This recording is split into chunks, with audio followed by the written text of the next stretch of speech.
নমস্কার বন্ধুরা, আজ আমি আবার নিয়ে এলাম তোমাদের পছন্দের অন্যতম রহস্যভেদী কিরিটি রায়কে, যাকে সৃষ্টি করেছিলেন ডক্টর নেহার রঞ্জন গুপ্ত, যিনি জন্মগ্রহণ করেছিলেন 1911 সালের 6ই জুন এবং তার মহাপ্রয়াণ ঘটে 1986 সালের 20শে ফেব্রুয়ারি। আজ আমার সংগৃহীত বইটির প্রকাশনার দায়িত্বে ছিলেন মিত্র অ্যান্ড ঘোষ পাবলিশার্স। এদের সকলের প্রতি আন্তরিকভাবে কৃতজ্ঞতা নিবেদন করে শুরু করছি আজকের গল্প বনমরালী। আজ থাকলো দ্বিতীয় পর্ব। বাহাদুর ঘরে এসে ঢুকলো। কেঁদে কেঁদে বাহাদুরেরও চোখ দুটো ফুলে গিয়েছে। বাহাদুর, কতদিন তুমি সাহেবের কাছে আছো? অরূপ প্রশ্ন করে। কমসে কম 10 साल। काफी बरस? जी साहब। तुम बांग्ला बात समझते? जी, थोड़ी थोड़ी बोलना भी सीखता। তোমার বাবুর কাছে এ বাড়িতে আসার পর কে কে আসতো বলতে পারো? অরূপই প্রশ্ন করে। ওই বাবুজি আসতেন, আর আর দিদিমণি আসতেন, ওই বাবুর বহিন প্রায় আসতেন। হ্যাঁ। কতক্ষণ থাকতেন? তা 1.5 ঘন্টা, 2 ঘন্টা, কখনো 3 ঘন্টাও থাকতেন। কখন আসতেন? রাতের বেলাতেই বেশি। কালও এসেছিলেন? হ্যাঁ। কখন? রাত তখন 9:15 হবে। তুমি জানলে কি করে? আমি রামদেওর মুখে শুনি, সে নিচে এসে আমায় বলে। আবার আজ সেই দিদিমণি এসেছে 7 রোজ বাদে। 7 রোজ? তার আগে বুঝি আসেননি দিদিমণি? না। কি করে জানলে? রামদেওই বলেছিল। দিদিমণির সঙ্গে নাকি কি কথা কাটাকাটি হয়েছিল খুব সাহেবের। তারপর 7 রোজ দিদিমণিও আসেননি, সাহেবও ক্লাবে যাননি। হঠাৎ কিরিটি এই সময় যোগজীবনের দিকে ফিরে বললে, সানাল মশাই, আপনি কিছু জানেন? যোগজীবন মাথাটা নিচু করলেন। অবশ্যই আপনার বলতে আপত্তি থাকলে। না রায় সাহেব, একটু আগেও সুবীর যা বলছিল গগন সম্পর্কে, আমিও ওই ধরনের একটা রিপোর্ট পেয়েছিলাম। কার কাছে? সুমিতাই বলছিল। কি বলছিলেন তিনি? বিশেষ কিছু বলেনি, কেবল বলেছিল তোমার বন্ধুটি যে দাদা এমন একটা ব্রুট, ফিল্দি ক্যারেক্টার, জানতাম না আমি। আপনি কি বলতেন? ইট ওয়াজ রাদার শকিং টু মি। বুঝতেই পারছেন রায় সাহেব, তবু আমি জিজ্ঞাসা করেছিলাম ব্যাপার কি, কিন্তু সমী কিছুই ভেঙে স্পষ্ট করে বলেনি। আর আপনি বন্ধুকে জিজ্ঞাসা করেননি কিছু? না। কেন? আপনিই বলুন কেমন করে জিজ্ঞাসা করি। আপনি আপনার বোনকে কিছু বলেননি ওই কথাটা শোনার পর? হ্যাঁ, বলেছিলাম একটা কথা। কি? গগনের বাসায় আর না যাওয়ার জন্য। তবে ওই ঘটনার কিছুদিন আগে কথায় কথায় ও একদিন আমাকে বলেছিল শীঘ্রই হয়তো ও আবার বিয়ে করতে পারে। তাই নাকি? কাকে? বলেছিল সময় হলেই জানাবে, তাই আমি জিজ্ঞাসা করিনি কিছু আর। তারপর বিয়ের কথায় কিছু বলেননি আপনি? হ্যাঁ, বলেছিলাম। কি বলেছিলেন? বলেছিলাম if you really have settled, ব্যাপারটা শেষ করে ফেলেন। কি জবাব দিলেন তিনি? কোনো জবাব দেয়নি। তাহলে সমিতা দেবী গগনবাবুর ওপরে ওই ধরনের রিমার্ক পাস করার ব্যাপারটা আর বেশি কিছু খুলে বলেননি আপনাকে স্পষ্ট করে? না। কিরিটি এবার বাহাদুরের দিকে তাকিয়ে প্রশ্ন করল, বাহাদুর, রামদেওল জেনানা সবসময় তোমার সাহেবের ঘরে থাকতো শুনলাম, জানো কিছু তুমি? আমিও দেখেছি বাবুজি। আর কিছু দেখোনি? হাসি মস্করা হতো, কিন্তু ব্যাপারটা আমার একটু ভালো লাগতো না বাবুজি। কেন? রামদেও ভীষণ রাগী লোক, সেরকম কিছু হলে ও সাহেবকে হয়তো খুনই করে দেবে। আচ্ছা বাহাদুর জি, তোমার সাহেবকে কে খুন করতে পারে বলে তোমার মনে হয়? কেমন করে জানবো বাবুজি, একমাত্র পশুপতিনাথই জানেন। কিরিটি এবারে অন্য প্রসঙ্গে চলে গেল। জ্যাকিকে কে খাবার দিত বাহাদুর? কিরিটি জিজ্ঞাসা করে। জ্যাকি সাহেব ও রামদেওয়ার হাতে ছাড়া কারো হাতে খেত না। সাহেবকে ও বড় ভালোবাসতো বাবুজি, খুব চোট লেগেছে ওর দিলে। রামদেও কতদিন ছিল তোমার সাহেবের কাছে? কমসে কম 14 সাল। মিলিটারিতে বরাবর সাহেবের ব্যাটম্যান ছিল শুনেছি। তারপর সাহেব যখন ছুটি নিয়ে আসেন ওকেও ছুটি করিয়ে নিয়ে আসেন। ঠাকুর, প্রিয়লাল আর ভিত্তরতন ওপরে আসতো না? না বাবুজি, ওদের ওপরে আসবার কোনো হুকুম ছিল না।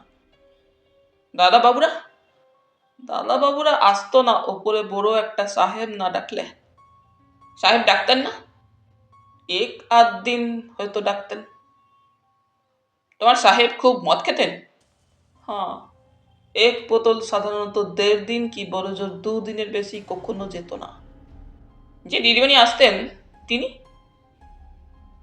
রামদেওর মুখে শুনেছি তিনিও নাকি খুব খেতেন শরাব। আর রামদেওর স্ত্রী কে, রুক্মিণী? হ্যাঁ হ্যাঁ বাবুজি, ওরা স্বামী স্ত্রী দুজনেই খেত।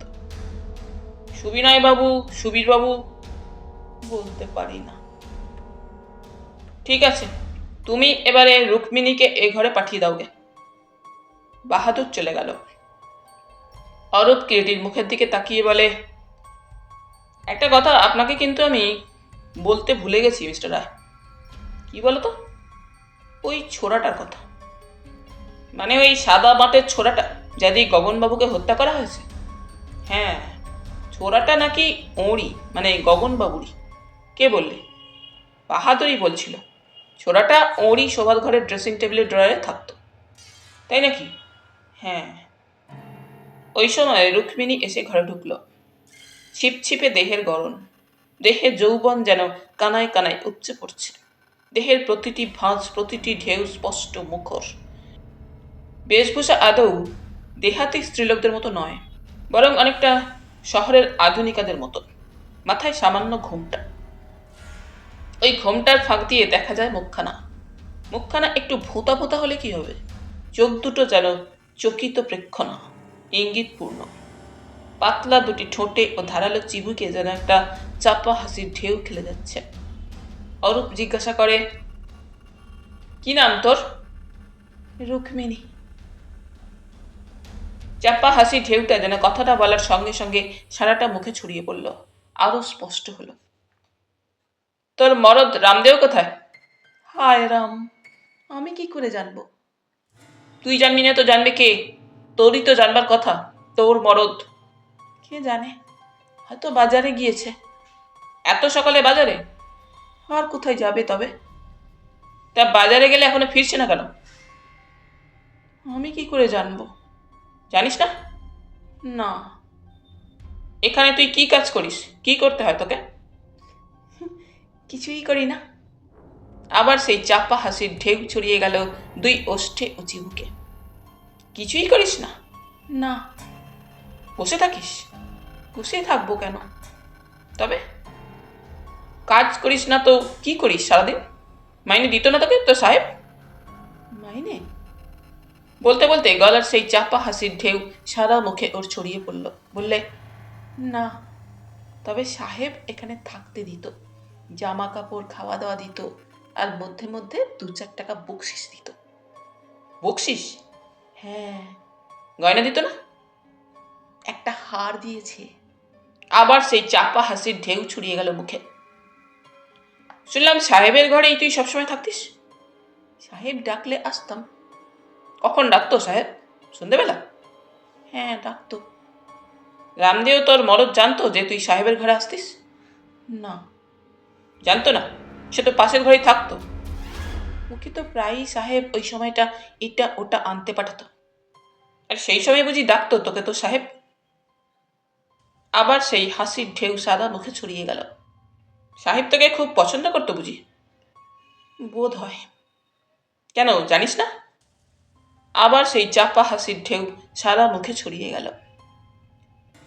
তুই তাহলে লুকিয়ে লুকিয়ে তোর স্বামীকে না জানিয়ে তোর সাহেবের ঘরে আসতিস বল?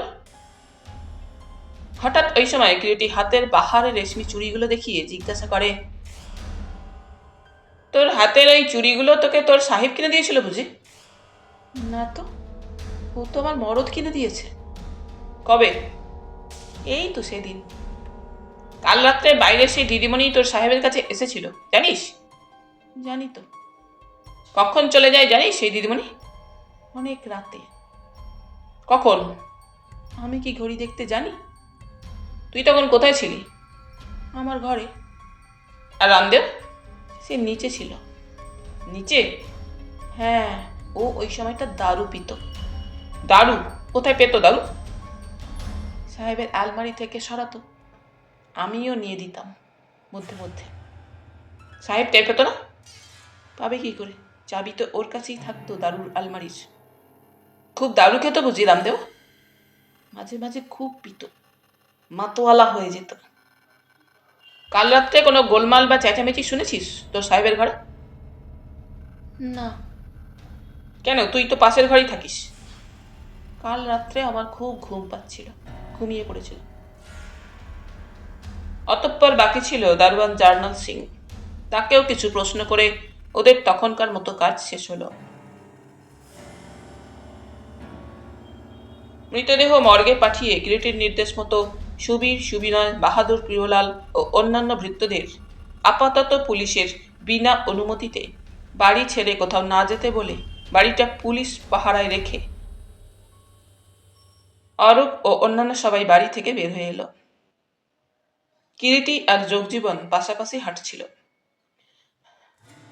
সানাল মশাই, বলুন। সমিতা দেবীকে আমি কয়েকটি প্রশ্ন করতে চাই, অবশ্যই যদি আপনার আপত্তি না থাকে। আপত্তি হবে কেন, বলবো সমীকে। আমি বিকেলের দিকে যাব আপনার ওখানে, উনি যদি সে সময় থাকেন বলে দেব থাকতে ওই সময়। যোগজীবনকে কিরিটির মনে হলো যেন বেশ কেমন একটু অন্যমনস্ক। তাহলে এবারে আমি চলি বলে কিরিটি উল্টো দিকে পা বাড়াতেই যোগজীবন ডাকেন, রায় সাহেব। কিরিটি ঘুরে দাঁড়ালো। কিছু বলছিলেন? হ্যাঁ, একটা কথা। বলুন। আচ্ছা, আপনি কি গগনের হত্যার ব্যাপারে আমার বোন সমীকে কোনো রকম সন্দেহ করছেন? দেখুন সানাল মশাই, ওকে আমি দেখিনি আজ পর্যন্ত, তবে আপনাদের সকলের মুখ থেকে যেটুকু জানতে পারলাম তাতে করে কি রায় সাহেব, তার চরিত্রে কিছুটা স্বেচ্ছাচারিতা ও উশৃঙ্খলতা আছেই। না না, সেরকম যা আপনি ভাবছেন তেমন কিছু নয়। ক্লাব নিয়ে হইচই করে, একটু আধটু ড্রিঙ্ক করে ঠিকই, কিন্তু সে সত্যি সেরকম উশৃঙ্খল প্রকৃতির বলতে যা বোঝায় সে ধরনের মেয়ে নয়। তাছাড়া আজকালকার দিনে ওরকম তো প্রায়ই দেখা যায় বয়সের ছেলেমেয়েদের মধ্যে। আপনি কিছু ভাববেন না সানাল মশাই, সত্যি গত রাত্রের ব্যাপারের সঙ্গে যদি তার কোনো সম্পর্ক না থাকে তো কেউ তাকে স্পর্শ করতে পারবে না। একটা কথা। কি? আপনি যদি চান তো আমি আপনার বন্ধুর হত্যার ব্যাপার থেকে একেবারে সরে দাঁড়াতে পারি। না না, তার কোনো প্রয়োজন নেই। দৈবক্রমে ঘটনাচক্রে যখন আপনি ব্যাপারটার মধ্যে গিয়েই পড়েছেন, আপনার করণীয় অবশ্যই আপনি করবেন। আমিও ওই উত্তরটাই আপনার কাছে আশা করেছিলাম সানিল মশাই। সত্য আর গরলকে চাপা দিয়ে রাখা যায় না চিরদিন, একদিন না একদিন সে প্রকাশ হয়ে পড়েই। তাছাড়া সমিতা যেমন আমার সহদরা বোন, তেমনি গগনও ছিল আমার দীর্ঘদিনের বন্ধু। আমার, হ্যাঁ, আমারও কিছু দোষ আছে বৈকি। গগন আর সমিতা সম্পর্কে আমার কানে ইদানিং কিছুদিন ধরে অনেক কথাই আসছিল, কিন্তু তবু আমি সতর্ক হইনি। হওয়া বোধহয় উচিত ছিল আপনার সান্যাল মশাই। এখন বুঝতে পারছি উচিত ছিল, তবে বিশ্বাস করুন রায় সাহেব, এতটা আমি কল্পনাও করতে পারিনি। এবারে বাড়ি যান সান্যাল মশাই।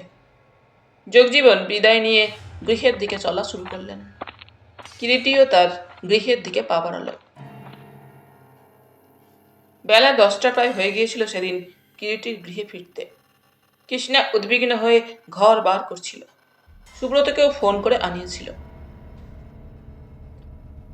কিরিটি এসে যখন গৃহে প্রবেশ করল, জঙ্গলি তখন আবার কিরিটির সন্ধানে চতুর্থবার লেকের দিকে যাচ্ছিল। কিরিটিকে দেখে সে দাঁড়ালো। ভাবুজি, কোথায় ছিলে তুমি এতক্ষণ?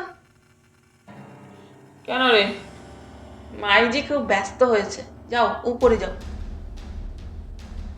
দেবতলায় বসবার ঘরে ঢুকতেই সুব্রত বলে ওঠে, কি রে, কোথায় গিয়েছিলি? কেন? কেন মানে? সেই সকাল 3:30 লেকে বেড়াতে গিয়ে আর পাত্তা নেই। কৃষ্ণা বলে, সত্যি আশ্চর্য মানুষ তুমি। কিরিটি সোফার উপর বসতে বসতে মৃদু হেসে,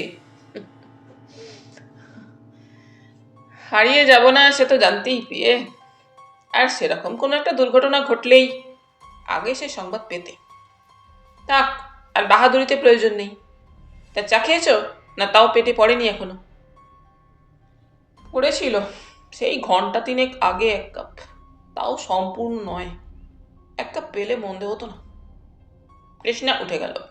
সুব্রত আবার জিজ্ঞাসা করে, কিন্তু কোথায় ছিলি এতক্ষণ?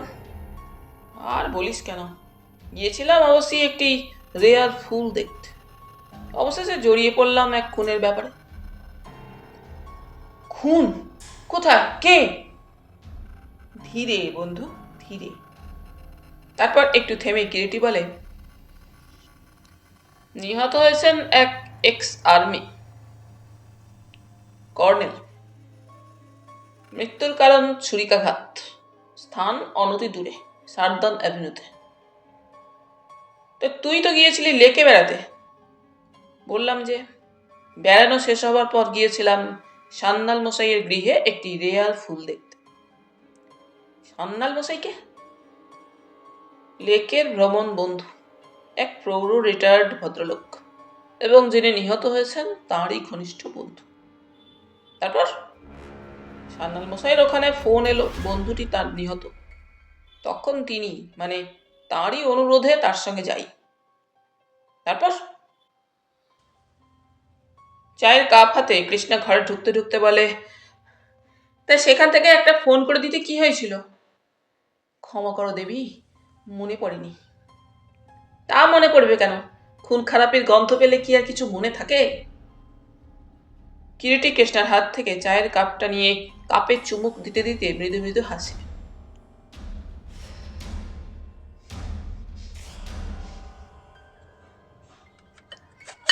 শোনো, বসো, খুব ইন্টারেস্টিং ব্যাপার। থাক, তোমার ইন্টারেস্টিং ব্যাপার আমার শোনার প্রয়োজন নেই, কৃষ্ণা বলে। প্রসিড দেবী। তুমি মুখ ভার করলে এ অভাজনকে নিজ গৃহেই যে পরবাসী হতে হবে। ঘটনাটা সত্যি রোমাঞ্চকর। শোনোই না। না, ও শোনায় আমার কোনো লাভ নেই। বলো কি? আমাকে যারা ভালোবাসে তারা শুনলে যে তোমাকে ধিক্কার দেবে।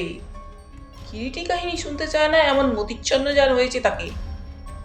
সেই তো একঘেয়ে ব্যাপার, হয় টাকা পয়সা, না হয় প্রতিহিংসা, না হয় কোনো এক স্ত্রীলোক বা পুরুষের প্রেমের জ্বালা। বিয়ে হওয়া অবধি তোমার মুখে ওইসব শুনতে শুনতে থাক গিয়ে। তা ও ছাড়া আর ক্রাইম জগতে কি আছে বলো? পাপিষ্ঠার দল ওই পাকচক্রেই ঘূর্ণিপাক খাচ্ছে যে অহরহ। সুব্রত হাসছিল। এবারে বললে, নে বল শুনি তোর এক্স আর্মি অফিসারের নিধন ব্যাপারটা। তুইও সুব্রত, দাও টু ব্রুটাস, তুইও ব্যাপারটাকে লাইট করে নিচ্ছিস। কিন্তু ব্যাপারটা বলবি তো। কিরিটি অতঃপর সমস্ত ব্যাপারটা সংক্ষেপে বিবৃত করে যায়। সব শুনে সুব্রত বলে, এ তো মনে হচ্ছে, কি বল, বিকৃত এক লালসার পরিণতি। আমারও যেন মনে হচ্ছে তাই। কারণ লালসা বস্তুটা মানুষের অন্যতম রিপু হিসাবে, অর্থাৎ নারী পুরুষের চরিত্রের অচ্ছেদ্য এক ধর্ম।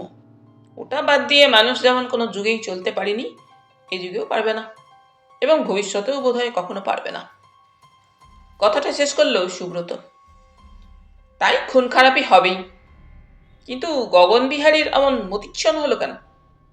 আরে, প্রৌঢ় ও বৃদ্ধের দলই তো ওই ধরনের বিকৃত লালসার বড় ভিকটিম হয়। কিন্তু একটা ব্যাপারে কেমন যেন আমার খটকা লাগছে কিরিটি, সুব্রত বললে। ওই অ্যালসেসিয়ান কুকুরটা তো?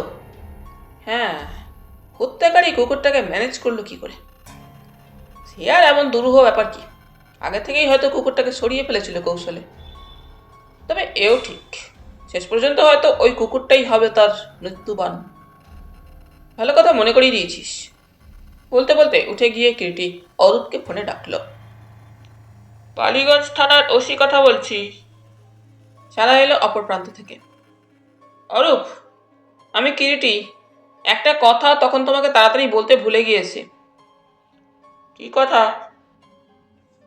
একজন ভেটেরিনারি সার্জনকে দিয়ে কুকুরটাকে একবার পরীক্ষা করাবার ব্যবস্থা করতে পারো?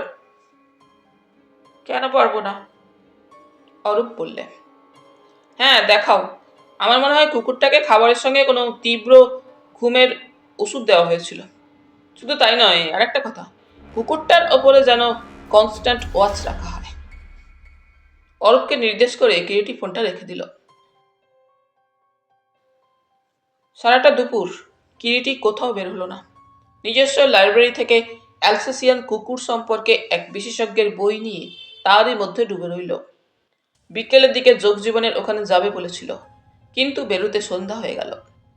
সুব্রতকে কিরিটি বলে দিয়েছিল বিকেলে তার ওখানে চলে আসতে। দুজনে একসঙ্গে যোগজীবনের ওখানে যাবে। সুব্রত যথাসময়ে এসে হাজির হয়েছিল, কিন্তু সুব্রত এসে দেখল কিরিটি কি একটা বই নিয়ে তার মধ্যে ডুবে আছে। কাজেই তাকে আর বিরক্ত করেনি। বইটা শেষ করে কিরিটি যখন উঠে দাঁড়ালো, বেলা তখন গড়িয়ে গিয়েছে। বাইরের আলো ম্লান হয়ে গিয়েছে। সন্ধ্যার ধূসর ছায়া নামছে ধীরে ধীরে। কি রে, বেরোবি না? সুব্রত শুধালো। হ্যাঁ, চল। সুব্রত তার গাড়ি এনেছিল। সেই গাড়িতে চেপে দুজনে যোগজীবনের গৃহের দিকে রওনা হলো।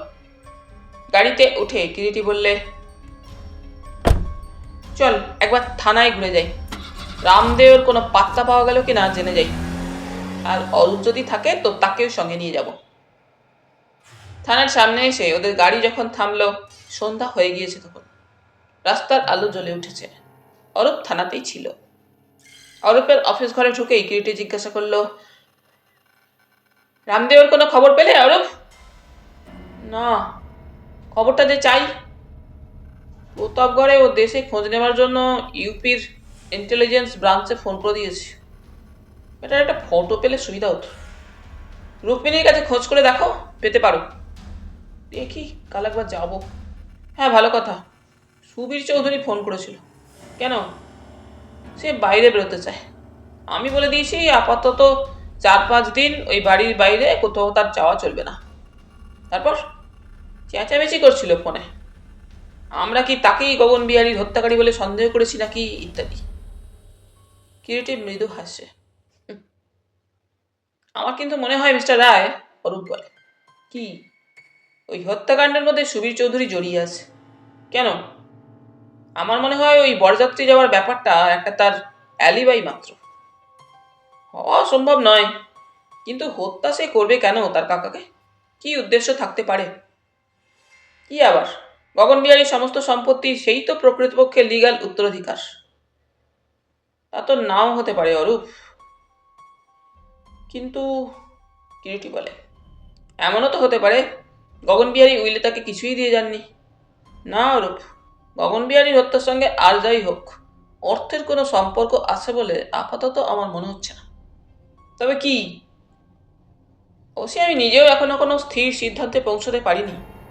তবে আমার মনে হয় গগন বিহারীর হত্যার মূলে আছে অন্য কিছু, অর্থ নয়। আপনি কি বলতে চান মিস্টার রায়?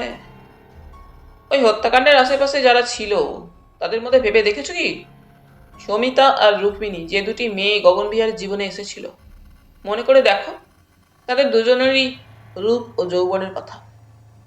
গগন বিহারী দুজনের প্রতি আকৃষ্ট ছিল। তাহলে সেসব পরে বিচার করা যাবে। আপাতত তোমার হাতে যদি কোনো জরুরি কাজ না থাকে তো চলো এক জায়গা থেকে ঘুরে আসি। কোথায়? জগজীবন বাবুর ওখানে। সেখানে কেন? সমিতা দেবীর সঙ্গে একটু আলাপ করে আসি, চলো না? বেশ তো, চলুন। অরূপ উঠে পড়ল। জগজীবন বাবু তার বাইরের ঘরেই বসেছিলেন একাকী।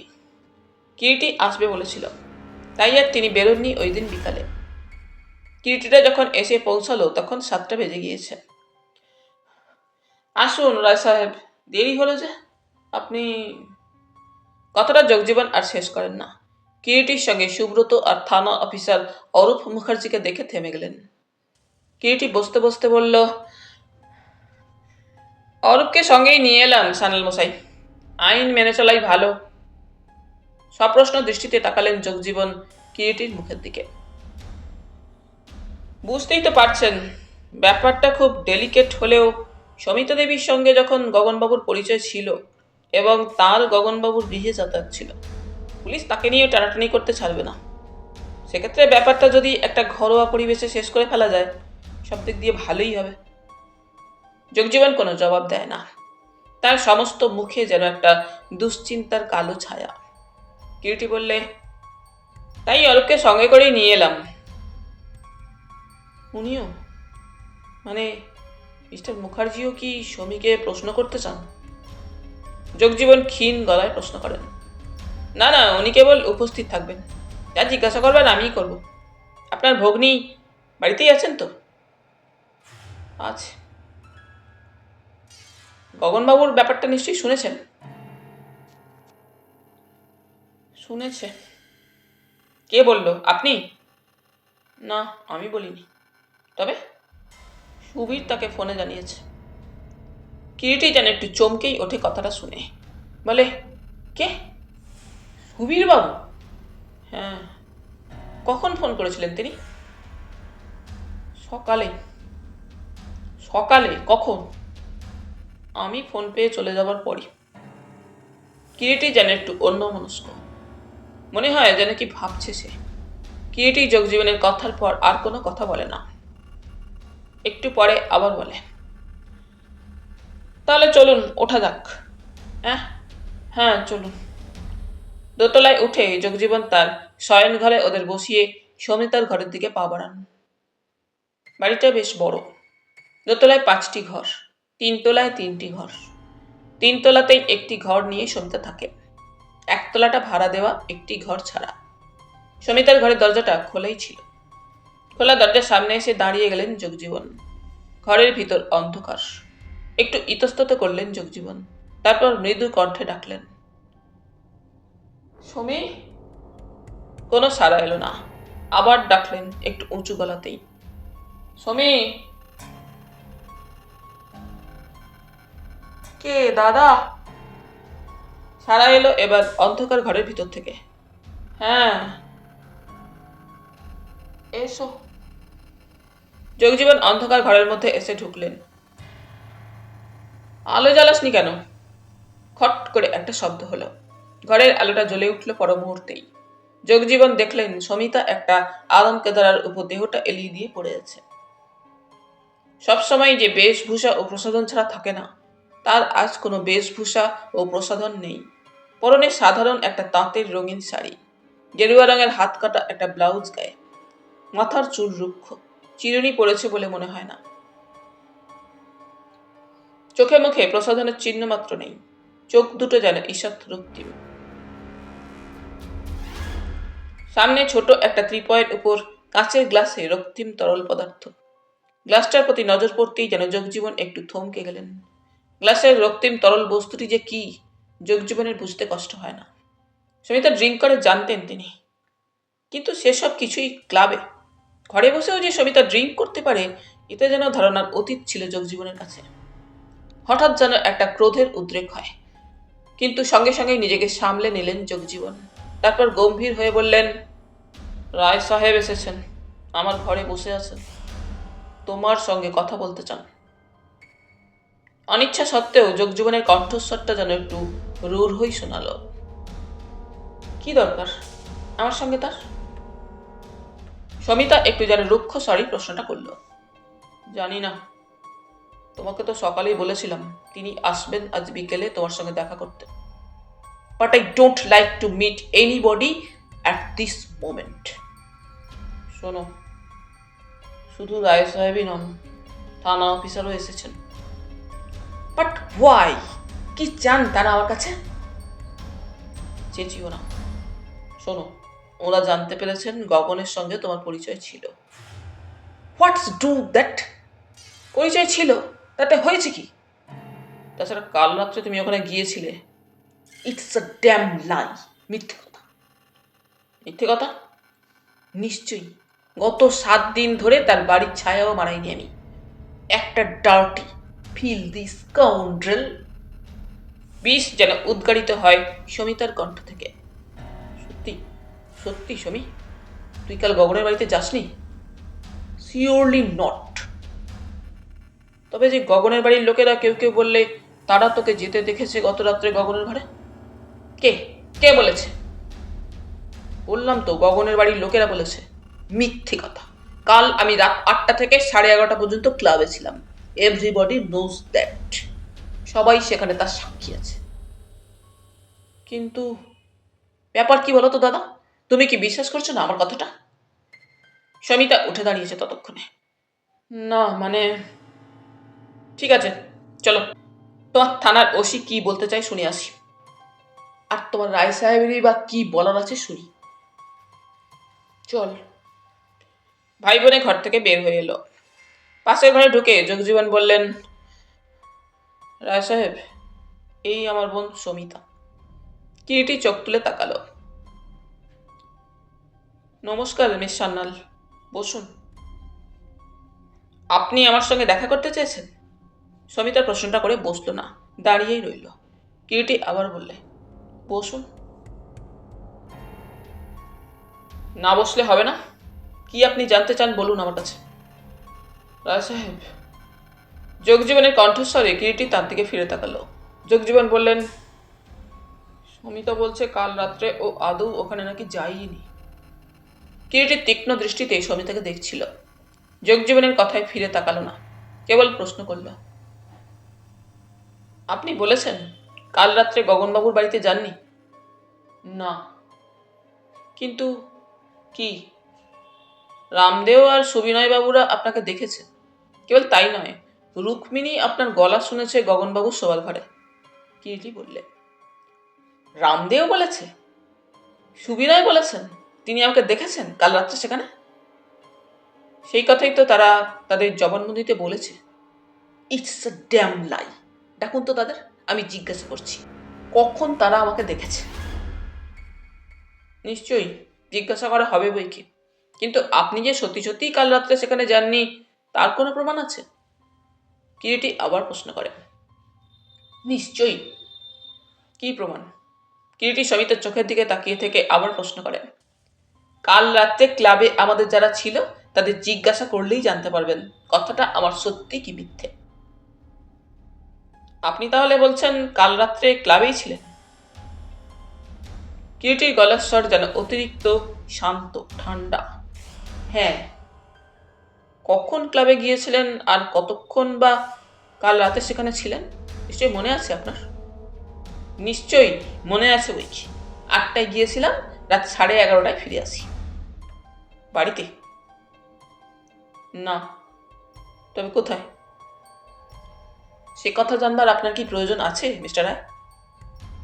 নচেত কথাটা আপনাকে আমি নিশ্চয়ই জিজ্ঞাসা করতাম না। সরি মিস্টার রায়, আপনার ওই প্রশ্নের আমি জবাব দিতে পারছি না, দুঃখিত। আপনার আর কিছু জিজ্ঞাসা আছে? গগন বিহারীর সঙ্গে আপনার যথেষ্ট ঘনিষ্ঠতা ছিল, তাই নাকি? আলাপ পরিচয় ছিল। তাছাড়া ছোটবেলা থেকেই দাদার বন্ধু হিসাবে তিনি আমাদের পরিচিত ছিলেন। গগনবাবু আপনাদের ক্লাব মরালি সংঘের অন্যতম পেট্রন ছিলেন, তাই নয় কি? হ্যাঁ। আপনি প্রায়ই তার ওখানে যেতেন, অনেকক্ষণ পর্যন্ত থাকতেন, কথাটা কি সত্যি? একসময় যেতাম, তবে ইদানিং যেতাম না। গত 7-8 দিন একবারও যাইনি। কেন, ঝগড়া হয়েছিল কি? সমিতা কিছুক্ষণ চুপ করে থেকে বলল, হ্যাঁ। কি নিয়ে ঝগড়া হয়েছিল? সমিতা যেন আবার মুহূর্তকাল চুপ করে রইল। তারপর বললে, ক্লাবেরই কোনো ব্যাপারে মতান্তর হয়েছিল। কিরিটি মৃদু হেসে বললে, কিন্তু আমি যদি বলি মিস সান্যাল, আপনি সত্যি বলছেন না। What do you mean? রুক্ষ ও কঠিন শোনালো সমিতার কণ্ঠস্বর। কথাটা আমার অস্পষ্ট নয়, আর দুরকম অর্থ তার হয় না, এবং আপনিও যে সেটা বুঝতে পারেননি তা নয়। কিরিটির গলার স্বরটা শান্ত কিন্তু কঠিন। সমিতার তীক্ষ্ণ দৃষ্টিতে নিঃশব্দে চেয়ে থাকে কিরিটির মুখের দিকে। কিরিটিও কয়েক সেকেন্ড চেয়ে থাকে সমিতার মুখের দিকে। তারপর বলে, আপনার বাঁ হাতের কবজিতে একটা দেখছি প্লাস্টার লাগানো আছে। কি হয়েছে ওখানে মিস সান্যাল? কেটে গিয়েছিল বোধহয়। কিরিটির কথায় সমিতা যেন হঠাৎ কেমন একটু হকচকিয়ে যায়। মনে হলো কিরিটির। সঙ্গে সঙ্গে যেন তার প্রশ্নের জবাবটা দিতে পারল না সমিতা। একটু যেন বিব্রত, কিন্তু সে মুহূর্তের জন্য। পরক্ষণেই বলে, হ্যাঁ, সামান্য একটু কেটে গিয়েছিল, তাই একটু প্লাস্টার লাগিয়ে দিয়েছিলাম। বলতে বলতেই সমিতা যেন কিরিটির তীক্ষ্ণ দৃষ্টির সামনে থেকে হাতটা সরিয়ে নেবার চেষ্টা করে। কি করে কাটলো? কবে কাটলো? ঠিক মনে নেই, পরশু তরশু হবে। আপনার হাতে সরু একজোড়া সোনার রুলি দেখছি। ওই সোনার রুলি ছাড়া আর কিছু বোধহয় আপনি কখনো হাতে পড়েন না। না। এই সান্যাল, আপনি সুবীরবাবু ও সুবিনয়বাবুকে নিশ্চয়ই চেনেন। গগনবাবুর বাড়িতে যখন আপনার যাতায়াত ছিল। কিরিটি প্রশ্নটা করে আবার তাকালো সমিতার মুখের দিকে। সুবীরবাবুর সঙ্গে পরিচয় হয়েছিল সামান্যই আমার, সমিতা বললে। সুবিনয়বাবুর সঙ্গে হয়নি? কিরিটি আবার প্রশ্ন করে। না। গগনবাবুর একটা অ্যালসেসিয়ান কুকুর আছে, আপনি জানেন নিশ্চয়ই। জানি, জ্যাকি। মধ্যে মধ্যে তাকে আপনি এটা ওটা খেতে দিতেন? না, আই হেড ডগস। গগনবাবু সেটা জানতেন? তা জানতেন বই কি, কিন্তু আপনার যা জিজ্ঞাসা করবার শেষ হয়েছে কি? May I leave this room? শরীরটা আমার ভালো নেই। নিশ্চয়ই, আপনাকে এক্ষুনি আমি ছেড়ে দেবো, আর একটা প্রশ্নের জবাব দিলেই। বলুন, কি প্রশ্ন আপনার? আপনার সঙ্গে গগনবাবুর বিয়ে প্রায় সেটেল হয়ে গিয়েছিল মিস সান্যাল, তাই নয় কি? প্রশ্নটা এমনি আকস্মিক ও সকলের সেখানে যারা উপস্থিত তাদের চিন্তারও বাইরে ছিল যেন। সকলেই যেন সমিতার মুখের দিকে তাকায়। বিশেষ করে যোগজীবনবাবু যেন বোবা, কিছুটা বিহ্বল। সমিতাও যেন কয়েকটা মুহূর্তের জন্য বোবা হয়ে যায়। তার মুখ থেকে কোনো শব্দ নির্গত হয় না। ঘরের মধ্যে অদ্ভুত একটা স্তব্ধতা যেন থমথম করে। কিন্তু হঠাৎ সেই স্তব্ধতা ভেঙে খিলখিল করে হেসে ওঠে সমিতা। তারপর বলে,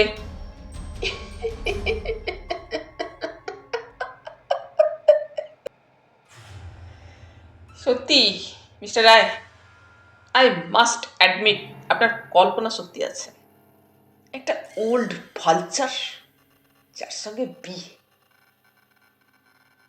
হয়নি সেরকম কোনো কথা তাহলে কখনো আপনাদের মধ্যে, মানে এনি আন্ডারস্ট্যান্ডিং? না মশাই, আমার তো কিছু মাথার গোলমাল হয়নি। তাহলে কি? তাহলে তার সমস্ত কিছু আপনার নামে লিখে দিয়ে গেলেন কেন? আমার নামে দিয়েছেন কেন? জানেন না আপনি কথাটা বলতে চান? সমিতা হঠাৎ যেন আবার চুপ করে গেল। থমকে গিয়েছে যেন সমিতা। কিরিটির তীক্ষ্ণ দৃষ্টিতে তখনও সমিতার মুখের দিকে তাকিয়ে শান্ত গলায় সে বলতে থাকে, নিশ্চয়ই অদূর ভবিষ্যতে আপনাদের পরস্পরের মধ্যে একটা সম্পর্ক গড়ে উঠতে চলেছিল বলেই আপনাকে তিনি তার সবকিছু উইল করে দিয়েছেন। থামুন থামুন! হঠাৎ যেন চিৎকার করে উঠল সমিতা। তারপর ঝড়ের মতোই যেন ছুটে ঘর থেকে বের হয়ে গেল, ওদের দিকে তাকালো না পর্যন্ত। ঘরের মধ্যে অকস্মাৎ যেন একটা হিম শীতল স্তব্ধতা নেমে এলো। সবাই নিশ্চুপ, একেবারে যেন পাথর। যোগজীবন বাবুর মুখখানা যেন ছাইয়ের মতো ফ্যাকাশে হয়ে গিয়েছে। কিরিটি ধীরে ধীরে উঠে দাঁড়ালো। যোগজীবন বাবু, আজ যাই। হ্যাঁ? চমকে উঠলেন যেন যোগজীবন। আমরা যাই। যাচ্ছেন? হ্যাঁ, চলো অরূপ, চলো সুব্রত। ওরা ঘর থেকে বের হয়ে গেল, আর যোগজীবন তখনও পাথরের মতো বসে রইলেন। রাত্রি তখন প্রায় 9:15 হবেই। কিরিটি, অরূপ, সুব্রতর গাড়িতেই চলেছিল থানায় অরূপকে নামিয়ে দেওয়ার জন্য। সমিতা কিরিটির বিস্ময়কর উক্তির পর, সহসা ঘর ছেড়ে ঝড়ের মতো বের হয়ে যাবার পর, সকলের মধ্যেই যে স্তব্ধতা নেমে এসেছিল, চলমান গাড়ির মধ্যেও সেই স্তব্ধতাই যেন সকলকে আচ্ছন্ন করে রেখেছিল। স্তব্ধতা ভঙ্গ করে অরূপই প্রথম কথা বলল। মিস্টার রায়, গগনবিহারী যে তার ওইলে সমিতাকে সবকিছু দিয়ে দিয়েছেন, আপনি জানতে পারলেন কখন? কিরিটি মৃদু কণ্ঠে জবাব দিল, জানতে তো এখন আমি পারিনি। তবে যে আপনি বললেন, সম্পূর্ণ অনুমানের উপর নির্ভর করে অন্ধকারে একটা ঢিল নিক্ষেপ করেছিল। তবে কথাটা সত্যি নয়। অরূপের কণ্ঠে রীতিমতো বিশ্বাস যেন প্রকাশ পায়। সত্যও হতে পারে, মিথ্যাও হতে পারে। অবশ্য সত্যি সত্যিই যদি তিনি উইল করে থাকেন, তবে আমার ধারণা কি, আমার অনুমানটা হয়তো মিথ্যে নয়। নচেত ওইভাবে হঠাৎ তীক্ষ্ণ প্রতিবাদ জানিয়ে মিস সান্যাল ঘর থেকে বের হয়ে যেতেন না। শুধু তাই নয়, আরও আমার ধারণা ওদের পরস্পরের মধ্যে ঘনিষ্ঠতা বিবাহের স্তর পর্যন্ত পৌঁছেছিল। বলেন কি? অরূপ বললে, সমিতা সান্যালের মতো একটি মেয়ে গগনবিহারীর মতো এক বৃদ্ধকে বিবাহ করতে মনস্থ করেছিলেন, এই যে আমি ভাবতেও পারছি না মিস্টার রায়। ভাবতে তো আমরা সুস্থ স্বাভাবিক বিচার বুদ্ধি দিয়ে অনেক কিছুই পারি না অরূপ। তবে অনেক কিছুই ঘটে এ সংসারে, আর ঘটছেও, তাই নয় কি? কিন্তু সামান্য পরিচয়ে মিস সান্যালকে যতটুকু আমি বুঝতে পেরেছি, ওরা হচ্ছেন সেই শ্রেণীর স্ত্রীলোক যারা খানিকটা উচ্ছৃঙ্খলভাবে স্বাধীন চেতা, এবং যাদের কাছে নিরঙ্কুশভাবে জীবনটা ভোগ করাই একমাত্র লক্ষ্য, এবং তার জন্য তারা অনেক কিছুই হাসিমুখে ত্যাগ করতে পারেন। হয়তো বিবাহের পর স্বামীর সঙ্গে ওইখানেই মিস সান্যালের সংঘাত বেঁধেছিল, যার ফলে ডিভোর্স। সমিতার শুনেছি যার সঙ্গে বিবাহ হয়েছিল তার অবস্থাও ভালো, বড় চাকরিও করেন। তাই হয়তো জীবনটাকে পুরোপুরি ভোগ করার জন্য সবচাইতে যে বস্তুটির বেশি প্রয়োজন, অর্থ, তার অভাব ছিল না, এবং সমিতার স্বামীর হয়তো আবার সেটা পছন্দ ছিল না। ফলে যা অবশ্যম্ভাবী ওই ধরনের স্ত্রীলোকের পক্ষে, তাই হয়ে গেল। সুব্রত ওই সময় বলে, তোর বন্ধু যোগজীবন বাবুর অবস্থাও তো খারাপ বলে মনে হলো না? যোগজীবন বাবু? কিরিটি বললে, মধ্যবিত্ত গৃহস্থ এবং সঞ্চয়ী ছিলেন, তাই হয়তো ওই বাড়িটা করতে পেরেছেন। কিন্তু আজ তার অবসর জীবন। সমিতা যে অর্থের সচ্ছলতার আকাঙ্ক্ষী, সেরকম সচ্ছলতা যোগজীবনবাবুর কোথায়? থাকা সম্ভবও নয়। সমিতা দেবীও তো চাকরি করেন। তা করেন, কিন্তু সেটা একান্ত দায়ে পড়ি। ভাইয়ের কাছ থেকে সেরকম অর্থ পাওয়া যাবে না বলি, এবং তাই বা তার প্রয়োজনের পক্ষে কতটুকু, সেদিক দিয়ে ভেবে দেখ। গগনবিহারীর স্কন্ধারূঢ় হতে পারলে কত সুবিধা। সামান্য একটু যৌবনের ছলাকলা দিয়েই তাই হয়তো সমিতা প্রৌঢ় কামুক গগনবিহারীকে ধরাশায়ী করেছিল। অবশ্যই গগনবিহারীকে করায়ত্ত করার আরও কারণ ছিল আমার মনে হয়। কি? অরূপ প্রশ্ন করে। প্রয়োজনীয় অর্থের অভাব তো হবেই না, ওই সঙ্গে সম্পূর্ণ নিরঙ্কুশভাবে যে জীবনের সঙ্গে সে অভ্যস্ত, সে জীবনও সে নিশ্চিন্তে চালিয়ে যেতে পারবে, ভোগের জীবনে একটানা ভেসে চলতে পারবে। কিন্তু ওইখানেই সমিতা ভুল করেছিল। ভুল? হ্যাঁ, গগনবিহারী চরিত্রে সে সম্যক পরিচয় পায়নি।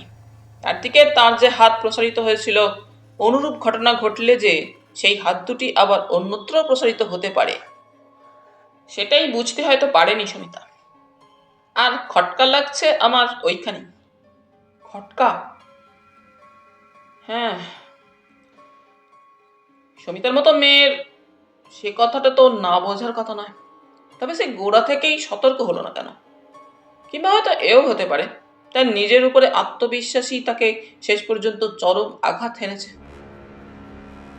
বুঝলে অরূপ, কিরিটি একটু থেমে বলে, ব্যাপারটা অত্যন্ত জটিল, এবং যেন ওই জটিলতার গেট খুলতে পারলেই তোমার কাছে বর্তমান হত্যা রহস্যের সবটুকুই স্পষ্ট হয়ে উঠবে। কিছুই আর ঝাপসা অস্পষ্ট থাকবে না, রহস্যাবৃতও মনে হবে না। গাড়ি ইতিমধ্যে থানার কাছে এসে থেমে গিয়েছিল। ওরা গাড়ির মধ্যে বসে কথা বলছিল। আপনি কি বুঝতে পেরেছেন মিস্টার রায়, গগন বিহারী হত্যাকারী কে? হঠাৎ ওই সময় প্রশ্ন করে অরূপ। অনুমান করতে পেরেছি বই কি কিছুটা। তবে কি সমিতা দেবী? এটা অবশ্যই মিথ্যে নয় যে কোনো কিছুর প্রতিদ্বন্দ্বিতায় হেরে গেলে প্রত্যেক পুরুষ ও নারী তখন কিছুটা হিংস্র হয়ে ওঠে, ঠিকই, এবং কাউকে হত্যা করতে হলে বিকৃত একটা মনোবলের প্রয়োজন হয়। কিন্তু বর্তমানে হত্যার ব্যাপারটা, অর্থাৎ যেভাবে নিহত হয়েছেন গগন বিহারী, সেটার কথা ভুললে তো তোমার চলবে না অরূপ। কে হত্যা করেছে তাকে সে কথাটা চিন্তা করার আগে তোমাকে চিন্তা করতে হবে কার পক্ষে গত রাত্রে গগন বিহারীকে হত্যা করা সম্ভব ছিল, এবং হত্যার উদ্দেশ্যটাও সেই সঙ্গে মনে রাখতে হবে, নচেত ভুল পথে তুমি গিয়ে পড়বে। ভালো কথা, রামদেওর কোনো সংবাদ পেলে? না। একটা কথা বলুন। সুবীরবাবুর জবানবন্দিটা ও সেই সঙ্গে সমিতা দেবীর ও রুক্মিণীর জবানবন্দিটাও ভালো করে খোঁজখবর নাও, কারণ আমার ধারণা ওরা তিনজনই মিথ্যে বলেছে। সমিতা দেবী যে মিথ্যে বলেছেন সে তো বুঝতেই পারছি, কিন্তু সুবীরবাবু আর রুক্মিণী কেউই সব সত্যি প্রকাশ করেনি। রামদেওটার খোঁজ পেলে হয়তো অনেক কিছুই জানা যাবে। খোঁজ পেলেও যেন সেও হয়তো সহজে মুখ খুলবে না। শোনো অরূপ, আর একটা কাজও তোমাকে করতে হবে। বলুন। ভালো করে খোঁজ নিয়ে দেখো সত্যিই গগন বিহারী কোনো উইল করেছেন কিনা, তার আইন পরামর্শদাতা কে ছিলেন, তার খোঁজ পেলে হয়তো তার কাছেই খোঁজটা পাবে। সত্যি যদি উইল একটা হয়ে থাকে তো যেন এই হত্যা মামলায় সেই উইলের একটা অত্যন্ত গুরুত্বপূর্ণ স্থান আছে।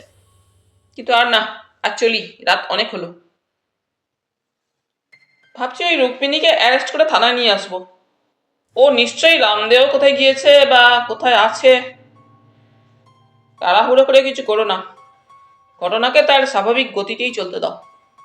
ঘটনার স্বাভাবিক গতি আপনা থেকে অনেক কিছুই জানিয়ে দেয়, ঘটনার ধর্মই তাই। অতঃপর অরূপ গাড়ি থেকে নেমে গেল, আর ওরা কিরিটির গৃহের দিকে চলল। যোগজীবন পাথরের মতোই যেন বসেছিলেন। কিরিটির শেষ কথাগুলো ও সমিতার ওই ধরনের ব্যবহার যোগজীবনকে যেন অকস্মাৎ একটা পাহাড়ের চূড়া থেকে ধাক্কা দিয়ে নিচে ফেলে দিয়েছিল। একমাত্র বোন ওই সমিতা, বয়সে তার চাইতে অনেক ছোট ও বলতে গেলে সন্তানের মতোই। চিরদিনই তাই একটু বেশি প্রশ্রয় ও ভালোবাসাই সে পেয়ে এসেছে যোগজীবনের দিক থেকে। ভালোবেসে নিজের পছন্দ মতো বিয়ে করেছিল সমিতা, এবং সে বিবাহে তাই কোনো বাধা দেননি যোগজীবন। ভালোবাসার বিবাহ বন্ধনও টিকল না, ডিভোর্স হয়ে গেল, ঘর ভেঙে গেল। প্রথমটায় ভেবেছিলেন যোগজীবন সব দোষটাই বুঝি সমিতার স্বামী অমলেন্দুরই। সেই নিশ্চয়ই মানিয়ে নিতে পারিনি, যার ফলে ভালোবাসার বন্ধনটা ছিঁড়ে গেল। তাছাড়া কেই বা আপনজনের দোষ দেখে বা দেখতে চায়, তাই সমিতার দিক থেকে যে কোনো দোষ থাকতে পারে সেটা তিনি ভাবতেই চাননি। ভুলটা ভাঙতে যোগজীবনের খুব দেরি হলো না। স্বামীর সঙ্গে সম্পর্ক ছেদ করে সমিতা তার গৃহে এসে উঠবার পর কিছুদিনের মধ্যেই বুঝতে পারলেন অমলেন্দুর দোষ যতটুকুই থাক না কেন, বিচ্ছেদের ব্যাপারে ঘর বেঁধে কোথাও সুখে বাস করবার মেয়ে নয় সমিতা। আত্মসুখ পরায়ণ, উশৃঙ্খল, বিলাসী জীবনের প্রতি ঝোঁক বেশি সমিতার। মনে মনে দুঃখ পেয়েছিলেন যোগজীবন, কিন্তু তবু মুখে কিছু বলতে পারেননি। সমিতা চাকরি করে, সন্ধ্যা থেকে মধ্যরাত্রি পর্যন্ত ক্লাবে হৈ হৈ করে কাটায়, সেখানে মদ্যপানও করে। কোনোটাই তার পছন্দ ছিল না, কিন্তু তবু বোনকে মুখ ফুটে কিছু বলেননি।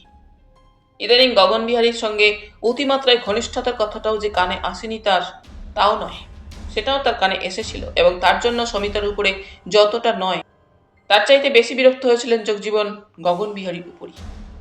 ইচ্ছা হয়েছিল দুই একবার গগনকে কথাটা বলেন, গগন, ব্যাপারটা বড় দৃষ্টিকটু লাগছে, কিন্তু তাও বলেননি। সমস্ত ব্যাপারটার কুশ্রিতা তার রুচিবোধকে পীড়িত করলেও কেন যেন মুখ ফুটে কাউকে কিছু বলতে পারেননি। তার সহজ সৌজন্য ও স্বাভাবিক রুচিবোধ তাকে নিরস্ত করেছে, কিন্তু আজ কিরিটি যা স্পষ্ট করে সবার সামনে বলে গেল, তারপর লজ্জায় যেন মাথাটা আর তিনি তুলতে পারছিলেন না। কেবলই মনে হচ্ছিল,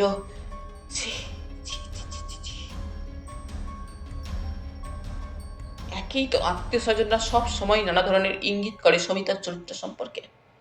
এই ব্যাপার জানাজানি হবার পর তারা নিন্দায় পঞ্চমুখ হয়ে উঠবে এবার নিশ্চয়ই। হঠাৎ চমক ভাঙল যোগজীবনের পদশব্দে। দেখলেন সাজগোজ করে সমিতা বের হয়ে যাচ্ছে। উঠে দাঁড়ালেন যোগজীবন, ডাকলেন, সমী। সমিতা ঘুরে দাঁড়ালো। এত রাত্রে কোথায় আবার বেরোচ্ছ? দরকার আছে, সমিতা বললেন। যতই দরকার থাক, এখন যেও না এই রাত্রে। কি ব্যাপার বলো তো দাদা? রাত্রে কি আজ আমি প্রথম বেরোচ্ছি? সমিতা একটু যেন ক্ষুণ্ণ হয়েই প্রশ্নটা করে। যা বললাম তাই শোনো। যোগজীবনের কণ্ঠস্বর গম্ভীর। আমার কাজ আছে বলি আর দাঁড়ালো না সমিতা। সদর গেটের দিকে বারান্দা দিয়ে এগিয়ে চললাম, যা ইতিপূর্বে কখনো হয়নি। যোগজীবন যেন দপ করে জ্বলে উঠলেন, কঠিন কণ্ঠে ডাকলেন, শোনো সমিতা, দাঁড়াও। সমিতা ঘুরে দাঁড়ালো এবারে। বারান্দার আলো সমিতার সর্বাঙ্গে পড়েছে। পরনে একটা দামি শাড়ি ও গায়ে একটা অনুরূপ ব্লাউজ। সাধারণত যেভাবে বেশভূষা করে সমিতা বের হয় সেই রকমই বেশভূষা, হাতে একটা ব্যাগ, পায়ে ফ্ল্যাট হিল জুতো। আমি বারণ করলাম বেরোতে, তবু বের হবে? কয়েক পা এগিয়ে এসেছেন যোগজীবন তখন ওর সামনে। আমার কাজ আছে বললাম তো। না, এখন তোমার বেরোনো হবে না। পূর্ববৎ কঠিন কণ্ঠস্বর যোগজীবনের। সমিতা যোগজীবনের মুখের দিকে তাকালো। সমিতার মুখটা কঠিন হয়ে উঠেছে। সে শান্ত গলায় যোগজীবনের মুখের দিকে তাকিয়ে বলল, আমাকে বেরোতেই হবে। না, তোমার অনেক উশৃঙ্খলতাই আমি সহ্য করেছি এতদিন, আর আমি সহ্য করব না। বেরোনো তোমার হবে না। আর আমার কথা অমান্য করে তুমি যদি বের হও তো জানবে। বলো, থামলে কেন? তাহলে কি? আমার এখানে আর থাকা চলবে না। সমিতা স্তব্ধ হয়ে দাঁড়িয়ে থাকে। কয়েকটা মুহূর্ত তার গলা দিয়ে কোনো স্বরই বের হয় না, কেবল অপলোকে চেয়ে থাকে যোগজীবনের মুখের দিকে। তারপর ধীরে ধীরে বলে, বেশ, তাই হবে। আমি এক্ষুনি তোমার বাড়ি থেকে চলে যাচ্ছি। সমিতা কথাগুলো বলে আর দাঁড়ালো না। সোজা সিঁড়ি বেয়ে পরক্ষণেই ফ্ল্যাট হিল জুতোর খটখট শব্দ তুলে উপরে চলে গেল। তিনতলায় নিজের ঘরে ঢুকে একটা সুটকেস টেনে নিয়ে ক্ষিপ্র হাতে কিছু জামা কাপড় ও নিত্য প্রয়োজনীয় জিনিসগুলো সুটকেসের মধ্যে ভরে আলমারি খুলে টাকা নিয়ে সুটকেসটা হাতে ঝুলিয়ে আবার সিঁড়ি দিয়ে নিচে নেমে এলো। যোগজীবনের সামনে দিয়ে খটখট করে ফ্ল্যাট হিল শব্দ তুলে সমিতা বের হয়ে গেল। যোগজীবন দাঁড়িয়ে রইলেন, একটি কথাও আর বললেন না। সমিতার জুতোর শব্দটা ক্রমশ মিলিয়ে গেল। সহসা যোগজীবনের চোখের কোল দুটো যেন জ্বালা করে ওঠে। দরজাটা খিল তুলে দিয়ে যোগজীবন এসে আবার বাইরের ঘরের সোফাটার উপর বসলেন। যোগজীবনের মনে পড়ে স্ত্রী প্রভাবতীর কথা ওই মুহূর্তে। বলতে গেলে সমিতা তার সন্তানের বয়সী, মা বাবার শেষ বয়সের সন্তান। যোগজীবনের অনেক বছর পরে সমিতা জন্মেছিল। প্রভাবতী তখন বউ হয়ে ওদের বাড়িতে এসেছেন। তার একটি কন্যা সন্তানও হয়েছে। সমিতার জন্মের পরই তার মা যে শয্যা নিয়েছিলেন আর উঠে বসেননি। 4 বৎসর রোগ ভোগের পর মারা গিয়েছিলেন।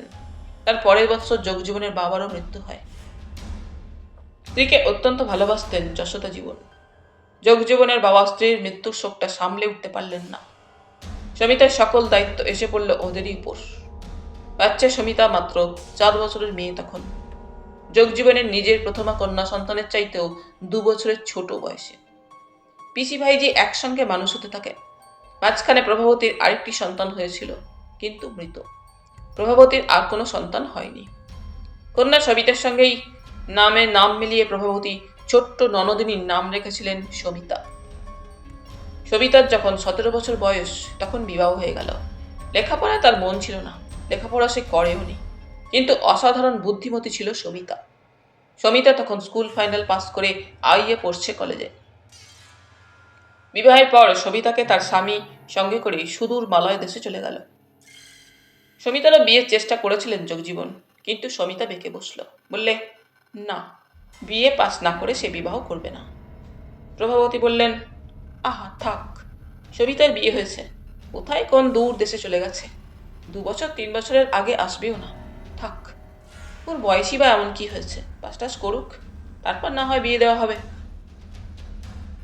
সমিতা যখন এমএ পড়ছে সেই সময় হঠাৎ স্ট্রোকে প্রভাবতী মারা গেলেন।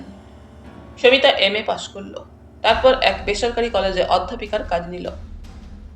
যোগজীবন মধ্যে মধ্যে বিয়ের কথা বলতেন, কিন্তু জোরজারি করতেন না, কারণ মৃত্যুর সময় প্রভাবতী স্বামীকে বলে গিয়েছিলেন বিয়ের ব্যাপারে ওকে যেন চাপাচাপি না করা হয়। সেটাও এক কারণ ছিল। আর সমিতা চলে গেলে একা হয়ে পড়বেন, তাও এক কারণ ছিল। তারপর হঠাৎ একদিন সমিতা অমলেন্দুকে সঙ্গে করে এনে তার সামনে দাঁড়ালো। তার এক সহকর্মী বান্ধবীর ভাই, ভালো বংশের ছেলে, শিক্ষিত, ভালো চাকরি করে, দেখতেও সুশ্রী। ইদানিং সমিতার ব্যাপারে একটু চিন্তিতই যেন হয়ে উঠেছিলেন জগজীবন। সমিতার স্বভাবের মধ্যে কেমন যেন একটা উচ্ছৃঙ্খলতা দেখা দিয়েছিল, তার চাল চলনে, বেশভূষায়, সবকিছুতেই। এমনকি বোনের বেশভূষার দিকে তাকাতেও যেন জগজীবনের কেমন লজ্জা হতো। কিন্তু তবু কিছু তিনি বলেননি কোনোদিন বোনকে। কেমন যেন মায়া হয়েছে, কেমন যেন একটা সংকোচ বোধ করেছেন। ওই ঘটনার বছর খানেক আগে রিটায়ার করেছিলেন জগজীবন কাছ থেকে। সমিতা অমলেন্দুকে দেখিয়ে বললে তাকে বিবাহ করবে। তারা পরস্পরকে কথা দিয়েছে। যদিও এক জাত নয়, তথাপি জগজীবন সে বিবাহে অমত করেননি। সমিতা সুখী হবে ভেবে। বিবাহ হয়ে গেল। সমিতা একদিন চলে গেল স্বামীর ঘরে। কলকাতায় এক বনেদি অবস্থাপন্ন পরিবারের ছেলে অমলেন্দু। কলকাতাতেই শ্যামবাজার অঞ্চলে বাস করে। মধ্যে মধ্যে দুজনে আসতো জগজীবনের সঙ্গে দেখা করতে। জগজীবন তখন নিজের বাড়ির একতলাটা ভাড়া দিয়ে দিয়েছেন, কিন্তু সমিতা এসে মধ্যে মধ্যে দু একদিন থাকতো বলে 3 তলাটা ভাড়া দেননি। সেটা খালিই পড়েছিল। 2 বছর গেল না বিবাহের পর ডিভোর্স হয়ে গেল সমিতা ও অমলেন্দুর। সমিতা জগজীবনের কাছে ফিরে এলো আবার এক শীতের মধ্যরাত্রে। সেই সময় সমিতা মরালী সংঘ নামে ক্লাবটা গড়ে তোলে এবং কিছুদিন পরেই সমিতা আবার চাকরি নিল অন্য একটা কলেজে। ডিভোর্স করে ফিরে আসবার পর যেন সমিতা আরো বেশি উচ্ছৃঙ্খল হয়ে উঠতে লাগলো দিনকে দিন। ক্লাব, পার্টি, হইচই, নানা ধরনের সাংস্কৃতিক অনুষ্ঠান, সর্বক্ষণ ওইসব নিয়েই মেতে রইল। জগজীবন মনে মনে ভাবলেন, আহা থাক, যাতে সুখী হয় তাই করুক। কিন্তু এই মুহূর্তে মনে হচ্ছে জগজীবনের, সেদিন অমন করে রাস্তা ছেড়ে না দিলে বোধহয় এত বড় কলঙ্ক তাকে মাথায় নিতে হতো না। যাক, চলে গিয়েছে, ভালোই হয়েছে। আর সমিতার মুখদর্শনও তিনি করবেন না। সমিতা বাড়ি থেকে বের হয়ে কিছু দূর হাঁটতেই একটা ট্যাক্সি পেয়ে গেল। তখন রাত প্রায় 10টা। ট্যাক্সিওয়ালা সুধায়, কিধার জায়গা মাইজি? গড়িয়া চল, সমিতা বললেন। ট্যাক্সিতে উঠেই মনে পড়েছিল বান্ধবী সর্বাণীর কথা। কলেজ জীবনে অনেক মেয়ের সঙ্গে বন্ধুত্ব হয়েছিল সমিতার, কিন্তু ঘনিষ্ঠতা বলতে বা সত্যিকারের বন্ধুত্ব বলতে একজনের সঙ্গেই গড়ে উঠেছিল, সর্বাণী। MA 5th ইয়ারে পড়তে পড়তেই সর্বাণীর বিবাহ হয়ে গিয়েছিল। সর্বাণীর স্বামী শিশিরাংশু একজন অধ্যাপক, শান্তশিষ্ট গোবেচারা মানুষটি, পেটে খাটো, রোগা। ছোটবেলায় মা বাপকে হারিয়ে শিশিরাংশু মামা মামির কাছেই মানুষ। 2 সাবজেক্টে MA পাস, দুটোতেই প্রথম শ্রেণী। কাজেই একটা অধ্যাপনার কাজ জুটিয়ে নিতে বিশেষ বেগ পেতে হয়নি তার। অধ্যাপনার সঙ্গে সঙ্গে ডক্টরেটের জন্য প্রস্তুত হচ্ছিল শিশিরাংশু। কম ভাড়ায় বেশ খোলামেলা 4 কামরার ভালো একটা দোতলা বাড়ির একতলাটা গড়িয়ায় পেয়ে শিশিরাংশু সেখানে উঠে গিয়েছিল ভবানীপুরের ঘিঞ্জি ছোট ছোট 2 ঘর ছেড়ে দিয়ে। 2 বাচ্চা, একটি ছেলে একটি মেয়ে। কলেজ, ক্লাব, পার্টি, নানা সাংস্কৃতিক অনুষ্ঠান করতে করতে হঠাৎ এক আধ দিন যখন একটা ক্লান্তি আসতো সমিতার, সে চলে যেত সর্বাণীর ওখানে। 3-4 ঘন্টা সেখানে কাটিয়ে আসত। সর্বাণী বলেছে, কি রে, হঠাৎ সূর্য কোন দিকে উঠল?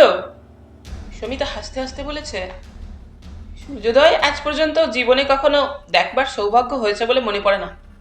কাজেই আজ যদি অন্যদিকে সূর্য উঠেও থাকে, জানতে পারিনি। তা এভাবে ছোটাছুটি না করে একটা বিয়ে কর না, সর্বাণী বলেছে। কাকে রে? পাত্র হাতে আছে নাকি তোর? সমিতা বলেছে। কিরকমটা চাই বল, এক্ষুনি খুঁজে এনে দেব। তোর জন্য আবার পাত্রের অভাব? বলিস কি, আজকাল কি তুই তাহলে ঘটকের প্রফেশন নিয়েছিস? নেব ভাবছি, অন্তত তোর জন্য, সর্বাণী জবাবে বলেছে। আরে মরে যাই, এমনি না হলে বন্ধু। তারপর বিবাহের পর একদিন নয়, 4-5 দিন গিয়েছিল সমিতা অমলেন্দুকে নিয়েই সর্বাণীর ওখানে। সর্বাণী জিজ্ঞাসা করেছে, কেমন লাগছে? No thrill. তোর কথা শুনে মধ্যে মধ্যে ভেবেছি, না জানি কি একটা থ্রিল আছে বিবাহিত জীবনের মধ্যে। বলিস কি? সত্যি, আমি তো বুঝতে পারি না তোরা কি করে মশগুল হয়ে আছিস। নেকা। না ভাই, একবর্ণ মিথ্যে বলছি না। তাই বুঝি দেখা দিস না? আগেই বা দেখা কত ঘন ঘন দিতুম যে আজ বিরলা হয়ে উঠেছি। তারপরে হঠাৎ একদিন সর্বাণী জানতে পেরেছিল সমিতাদের ডিভোর্স হয়ে গিয়েছে। জানতে পেরেছিল সর্বাণী সমিতার একটা চিঠিতেই সমিতাই লিখেছিল তাকে, সর্বাণী ডিভোর্স হয়ে গেল অমলেন্দুর সঙ্গে, দাদার এখানে ফিরে এসেছি, চাকরির একটা সন্ধান করছি। কিরে, চিঠিটা পড়ে তোর খুব অবাক লাগছে তো? কিন্তু তুই বিশ্বাস করবি কিনা জানি না, 7-8 মাস বিয়ের পরে যেতে না যেতেই আমি বুঝতে পেরেছিলাম ওই শাসন আর বিধি নিয়মের বন্ধনের চৌহদ্দির মধ্যে বিশ্রী ক্লান্তিকর একটা একঘেয়েমির মধ্যে থাকা আর যার পক্ষেই সম্ভব হোক আমার পক্ষে সম্ভবপর হবে না। শুধু কি তাই, সর্বক্ষণই যে একটা সন্দেহের কাঁটা কিচ কিচ করে বিঁধেছে। তাইও পাঠ চুকিয়ে দিলাম। দেখা হলে সবিস্তারে তোকে বলতেই হবে, তখনই শুনিস। এই পত্রে আর লিখলাম না, শুধু সংবাদটা দিলাম, ইতি তোদের সমিতা সান্যাল। স্তব্ধ হয়ে গিয়েছিল সর্বাণী সমিতার চিঠিটা পড়ে। কোনো জবাব দেয়নি সে চিঠির। তারপর আরো 2 বছর কেটে গিয়েছে।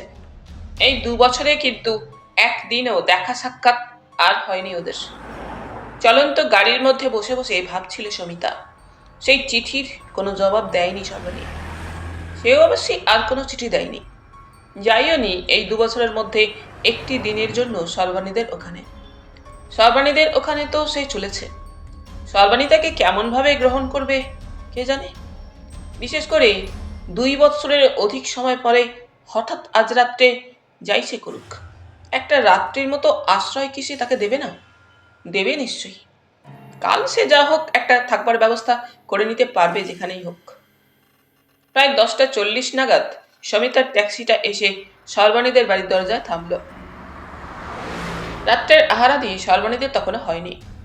শিশিরাংশ তখনও বাইরের ঘরে বসে তার কাগজপত্র নিয়ে কিসব লিখছিল। সর্বাণী ভিতরের ঘরে ছিল। ট্যাক্সির ভাড়া মিটিয়ে দিয়ে সুটকেসটা হাতে ঝুলিয়ে কলিং বেলটা টিপতেই কলিং বেলের শব্দে সর্বাণী এসে দরজা খুলে দেয়। এবং বলাই বাহুল্য, অত রাত্রে এতদিন পরে একটা সুটকেস হাতে দরজার সামনে আবছা আলো আধারিতে হঠাৎ সমিতাকে দেখে সে প্রথমটাই ঠিক চিনে উঠতে পারে না তাকে। বলে, কে? কণ্ঠে সর্বাণীর একটা সংশয়। সর্বাণী, আমি সমিতা, বললে সমিতা। সমিতা? কি ব্যাপার এত রাত্রে? সর্বাণী যেন কেমন একটু দ্বিধাগ্রস্ত ভাবেই বলে। সুটকেসটা হাতে ঝুলিয়েই ঘরের মধ্যে পা দিল সমিতা। কি ব্যাপার? সমিতার দিকে তাকিয়ে বিস্ময়ের সঙ্গে প্রশ্ন করে সর্বাণী। হাতে সুটকেস, কোথা থেকে আসছিস? ইতিমধ্যে পাশের ঘর থেকে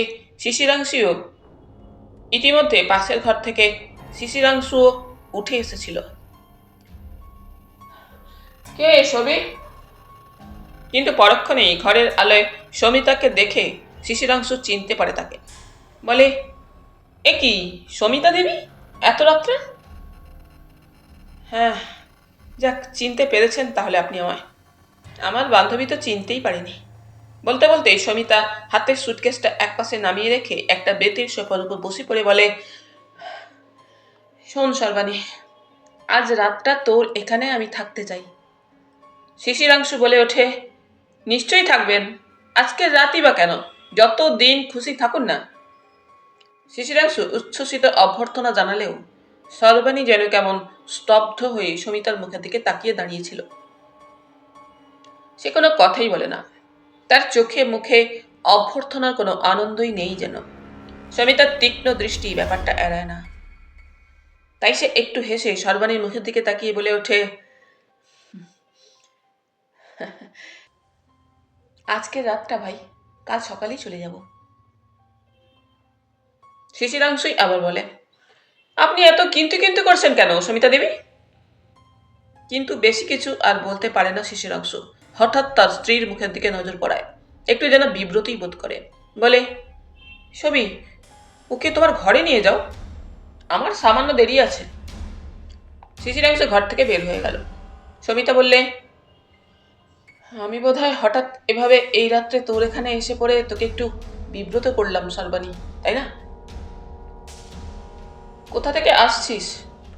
এতক্ষণে সর্বাণী আবার কথা বলে। দাদার বাড়ি থেকে চলে এলাম। চলে এলি মানে? সেসব অনেক কথা, দু কথায় শেষ হবে না। দাদার ওখান থেকে বের হয়ে কোথায় যাই এত রাত্রে ভাবতে গিয়ে তোর কথাই মনে পড়ল, তাই সোজা তোর এখানেই চলে এলাম। অবশ্যই কাল সকালেই চলে যাব। চল ওই ঘরে বলেই সমিতাকে নিয়ে পাশের ঘরে এসে সর্বাণী ঢুকলো। একটা আরাম কেদারায় সমিতা বসলো। দাদার সঙ্গে ঝগড়া করেছিস? সর্বাণী আবার জিজ্ঞেস করে। না রে। তবে প্লিজ সর্বাণী, এখন কোনো কথা নয়, পরে তোকে সব বলবো। সর্বাণী আর কোনো প্রশ্ন করে না, কেমন যেন একটু অন্যমনস্কভাবে অন্য দিকে তাকিয়ে থাকে। একজন সোফায় বসে, অন্যজন অল্প দূরে দাঁড়িয়ে। কারো মুখেই আর যেন কথা নেই। ওদের দেখে মনে হয় কেউ যেন আর বলার মতো কিছু খুঁজে পাচ্ছে না। যদিও দুজনেই মনে মনে চাইছিল একজন কেউ বলুক যে দুজনেই শুনতে চায়, অথচ দুজনের মধ্যে কি গভীর বন্ধুত্ব না ছিল একসময়। মাত্র মাঝখানে 2 বছরের অদর্শন। সময়টা কি এতই দীর্ঘ যে তাদের উভয়কে ঘিরে যে উত্তাপটা দুজনের মনের মধ্যে একসময় ছিল সেটা একেবারেই মিলিয়ে গিয়েছে। সর্বাণী? স্তব্ধতা ভঙ্গ করে ডাকল সমিতাই অবশেষে, কারণ সে সত্যিই যেন বেশ অস্বস্তি বোধ করছিল। কিছু বলছিলি? সর্বাণী বান্ধবীর দিকে মুখ তুলে তাকালো। মনে হচ্ছে তোকে খুব অসুবিধায় ফেললাম, তাই না রে? কথাটা বলে সর্বাণীর মুখের দিকে চেয়ে সমিতা হাসবার চেষ্টা করে। না, অসুবিধা কি? কথাটা যেন নেহাত সৌজন্যের খাতিরেই বলার মতো করে বললে সর্বাণী। তা ফেলেছি বই কি, সত্যি। আমি ভেবেছিলাম যাকে শুধু আজকের রাতটা তোদের বাইরের ঘরে সোফাটার উপর বসেই আমি কাটিয়ে দিতে পারবো। আমি ওই ঘরেই যাচ্ছি, বুঝলি? সমিতা উঠে দাঁড়ালো সুটকেসটা হাতে নিয়ে, এবং ধীরে ধীরে সত্যি সত্যি একটু আগে যে ঘর থেকে বের হয়ে এসেছিল সেই ঘরের দিকেই পা বাড়ালো। তোকে ব্যস্ত হতে হবে না সমিতা, এক রাত্রের জন্য ব্যবস্থা হয়েই যাবে একটা। তুই বস। সমিতা সর্বাণীর দিকে ফিরে তাকিয়ে বললে, না রে, কিছু অসুবিধা হবে না আমার, সত্যি, তুই ব্যস্ত হোস না। সমিতা পাশের ঘরটার মধ্যে চলে গেল। ঘরটার মধ্যে তখন আলো জ্বলছিল। সমিতা একটু আগে যে সোফাটার উপর বসেছিল সেই সোফাটার উপরেই এসে বসলো, দরজাটা টেনে দিয়ে। সর্বাণী তখনও পাশের ঘরে দাঁড়িয়ে আছে। ঘরটা ছোট। একধারে একটা ডাইনিং টেবিল, তার পাশে ছোট একটা ফ্রিজ, খাঞ্চারেক চেয়ার আর ক্যাম্বিসের একটা আরাম কেদারা। ওই ঘরেরই সংলগ্ন একদিকে বাথরুম, অন্যদিকে কিচেন। সামনে পাশাপাশি 2 শোবার ঘর। একটাতে সর্বাণী তার ছেলে মেয়েদের নিয়ে শোয়, অন্যটায় শিশিরাংশু শোয়। খুশি হয়নি আদৌ সর্বাণী অত রাত্রে সমিতার আকস্মিক আবির্ভাবে। তার কারণও ছিল। সমিতা কথা বলছিল আর মুখ থেকে যে গন্ধটা বেরোচ্ছিল সেটা যে মদের গন্ধ, সর্বাণী সেটা বুঝতে দেরি হয়নি। 2 বন্ধুর মধ্যে দেখাশোনা না হলেও ইদানিং 2 বৎসর সর্বাণী মধ্যে মধ্যে সমিতার বর্তমান উচ্ছৃঙ্খল জীবনের খবর পেত এর ওর মুখ থেকে। এবং সমিতা যে ক্লাবে ও হোটেলে গিয়ে পুরুষ বন্ধুদের নিয়ে হইচই করে মদ্যপান করে, খবরটা দিয়েছিল কিছুদিন আগে তারই আর এক বান্ধবী রমলা। রমলা ওই শ্রেণীর মেয়ে না হলেও তার বড় চাকুরে স্বামী ও তার বন্ধু বান্ধবদের সঙ্গে মধ্যে মধ্যে হোটেলে যেত ডিনার খেতে। সেই দেখেছিল সমিতাকে, বলেছিল, লেখাপড়ায় অত ভালো মেয়েটা, তার যে এতদূর অধঃপতন ঘটেছে ভাবতেও পারিনি সর্বাণী। যেমন বিশ্রী পোশাক তেমনি নোংরা চালচলন। বরাবরই ও অবশ্যই একটু চপল ও উচ্ছৃঙ্খল প্রকৃতির ছিল। সত্যি বলছিস? সর্বাণী শুধিয়েছিল। নিজের চোখেই যে দেখলাম রে। তাছাড়া কি এক ক্লাব করেছে, মরালি সংঘ নাকি, সেখানে শুনেছি এক গাদা পুরুষ মেয়ে জুটে মাঝরাত্রি পর্যন্ত বেলেল্লোপনা করে। এককালে তো তোর সঙ্গে গলায় গলায় ভাবছিল, আসে না এখানে? না। ছি ছি, ডিভোর্স করে স্বামীটাকে ছেড়ে এসে এখন সৈরিনীর জীবনযাপন করছে, ওই জন্যই বোধহয় ডিভোর্স করেছে। সর্বাণী কোনো কথা বলেনি। রমলার কথাগুলোই মনে পড়েছিল সর্বাণীর ওই মুহূর্তে। হঠাৎ শিশিরাংশুর কণ্ঠস্বরে সর্বাণীর চমক ভাঙে। কই, তোমার বান্ধবী কোথায় সবই? এক কাজ করো, আমার ঘরটায় ওর থাকবার ব্যবস্থা করে দাও বরং। খেয়ে দিয়ে এসেছেন কিনা জিজ্ঞাসা করেছিলে? না। দেখো যদি না খেয়ে দিয়ে এসে থাকেন। কিন্তু কোথায় তিনি? বাইরের ঘরে। যাও দেখো খেয়ে এসেছেন কিনা। ধীরে ধীরে কিছুটা চাপা গলায় সর্বাণী বললে, বোধহয় খেয়ে দিয়েই এসেছে। তাহলে একবার জিজ্ঞাসাটা করা দরকার, যাও। ভাবছিলাম এক কাজ করলে হয় না। অন্য কথা পারল সর্বাণী স্বামীর কথা জবাব না দিয়ে। কি? যে ফোল্ডিং ক্যাম্প খাটটা আছে সেটাই বাইরের ঘরে পেতে ওকে শোয়ার ব্যবস্থা করে দিলে হয় না? না না, সেটা ভালো দেখাবে না। কেন ভালো দেখাবে না কেন? হাজার হোক তোমার সহপাঠিনী, বান্ধবী, তাতে কি হয়েছে? কবে কলেজে কটা দিন একসঙ্গে পড়েছিলাম, এমন কি সম্পর্ক যে কথাটা স্বামীর মুখের দিকে তাকিয়েই বোধহয় শেষ করতে পারল না সর্বাণী। কিন্তু তার গলায় যে চাপা উষ্মাটা প্রকাশ পেল সেটা সেই মুহূর্তে শিশিরাংশুর মতো লোককেও যেন বিস্মিত করে দিয়েছিল। সে বলে, আহ সর্বাণী, কি বলছো তুমি? ঠিকই বলছি। চুপ করো। থামিয়ে দেয় শিশিরাংশু স্ত্রীকে। যাও দেখো উনি কি করছেন। স্বামীর কথায় সর্বাণীও যেন এতক্ষণে খানিকটা সম্বিত ফিরে পায়। নিজের রূঢ় আচরণে খানিকটা থমকে যায়। সর্বাণী ভেজানো দরজাটা ঠেলে পাশের ঘরে পা দেয়। তাহলে বন্ধুরা, আজ এই পর্যন্তই। গল্প পাঠ তোমাদের ভালো লেগে থাকলে তোমাদের কাছে আবারও অনুরোধ থাকলো, লাইক, শেয়ার এবং সাবস্ক্রাইব করে তোমাদের মূল্যবান মতামত পাঠানোর জন্য। ধন্যবাদ।